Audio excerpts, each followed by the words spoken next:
Hey, quick disclaimer. I gotta let you know this is not a Geno Smith hate video. This has nothing to do with how I feel about Geno Smith as a person. This is about what I think makes the Seattle Seahawks, my favorite football team, who I have followed since I was a small child, better today. Check it out. Much love. Hey, what's going on? It's Wes here, aka Seahawks Prime. This is the Seahawks Times, your go-to channel for all Seahawks related content. I get into the nitty-gritty. I bring the passion from a true 12. This is not a clickbait channel. This is all for my 12s out there and everybody that loves football and Seahawks football. Let's talk about Drew Lock. Can Drew Lock bounce back from COVID against the Dallas Cowboys on August 26th and take the reins in this quarterback competition? Because Geno Smith has not been dynamic, but he has not been terrible. You know what I mean? We know what we have in Geno. So I'm going to put this on the table right now.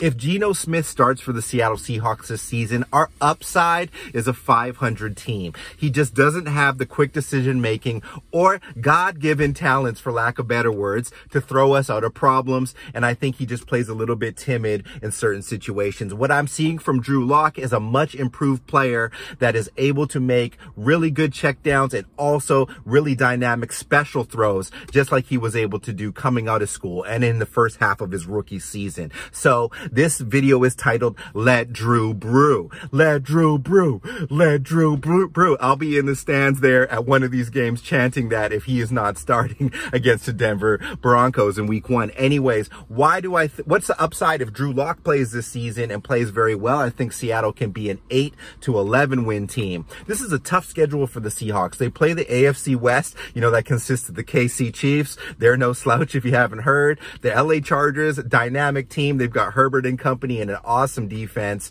The Raiders are no slouch with Devontae matching up with Derek Carr, his old schoolmate there. And, that whole division is nasty. Even the Broncos seem to be a decent team. So if that's who you're playing outside and you're already in the NFC West playing dynamic defenses like the Rams, the Niners, it pains me to say that those teams have great defenses and the Cardinals have a decent secondary as well. You're going to need more than Geno Smith. You're going to need dynamic Drew Lock. You're going to need revenge Lock type of stuff. And I'm really excited to see him back at practice today. And if he can come out against Dallas and show grit and determination and have a good game with very minimal turnovers or turnovers that aren't his fault and really sling the rock, I think he can seize the reins here because Geno has not done enough to be the clear-cut starter. And I just don't see Geno inspiring the offense around him.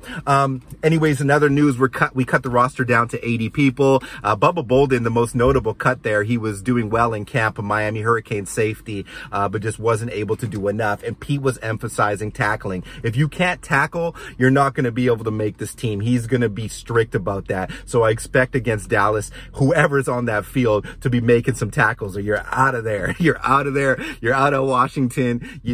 Take the I-5, whatever it takes, get out of state because you're going to be cut. And I'm glad he said that. I'm glad he put that on the table. This video is titled Let Drew Brew. Let Drew Brew. So chant that with me in the comments. Let Drew Brew.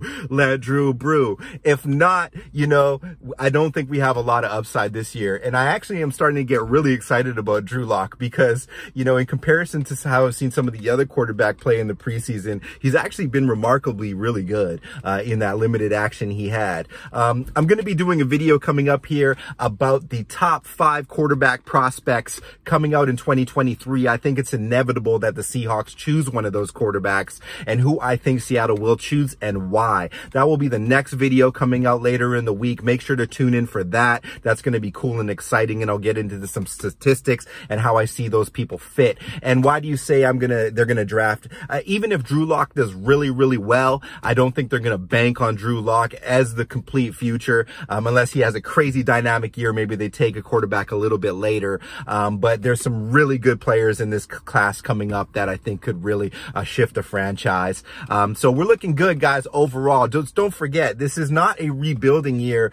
This is not a retooling year. This is just a year where we have a really dynamic, talented young team that's going to have to surprise, get some bounces, get some turnovers. And I'll do a preview of what to look for in this Dallas Cowboys matchup for the 3rd preseason game. Much love and respect. I love you all. It's Go Hawks. And make sure to subscribe subscribe to your boy, support his channel so that I can give some giveaways once this channel is monetized. I plan on giving away things like jerseys, tickets, you know, cool stuff like this. No nonsense. What's up to everybody nationwide? If you're a real Seahawks fan, throw up that blue and green.